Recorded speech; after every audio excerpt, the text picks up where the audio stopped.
U idućih 50 godina nijedan programer u Hrvatskoj neće se morati brinuti za posao. Kažu to domaći proizvođači softvera koji su u godinama krize zaposlili cijelu tvornicu ljudi, te lani izvezli više od 1 milijardu kuna. Softver bi ubrzo mogao biti jedan od top 10 hrvatskih izvoznih proizvoda.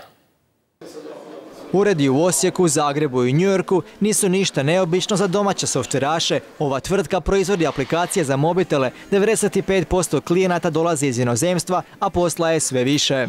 Apsolutno raste i to raste zapravo prvenstveno kod malih firmi koje su zbog situacije u zemlji i nedostatka nekih većih klijenata i novca zapravo u državi bile primorane okrenuti se stranim klijentima izvozu softvera. Hrvatska je lani izvezla više od 72 milijarde kuna, od čega domaćim softverašima pripada nešto više od 1 milijarde. Time su našli mjesto među 20 najvećih hrvatskih izvoznih roba, kao što su nafta, plin, brodovi, drvo i lijekovi. Nadam se da će 2013. biti još bitnija, tako da softver bude u top 10 izvoznih grana. Uz ovakav rast to nije nemoguće, jer ovdje je riječ uglavnom o malim tvrtkama s nekoliko zaposlenih i prihodima do 3 milijuna kuna, koji ne trebaju velika postrojenja, a često rade i u vlastitim stanovima. Individualno i pojedinačno su svima ispod radara, međutim oni kao industrija su definitivno nešto što treba primijetiti i treba poticati, jer su dokazali da su globalno apsolutno konkurentni. Jer od početka krize prije 5 godina udvostručili su izvoz i zaposlili 2000 ljudi. Konkretno u ove urede na godinu dolazi 10-ak novih zaposlenika. Mislim da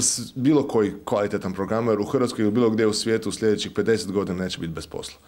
Tako da je to jednostavno branša u kojoj je opća potražnja za kvalitetnim ljudima i gdje kronično nedostaje kadra kako kod nas, tako i svuda u svijetu. Svjetski uspjeh hrvatski softveraši postižu sami. Od države traže jedino da im smeta što manje i olakša poslovanje što više.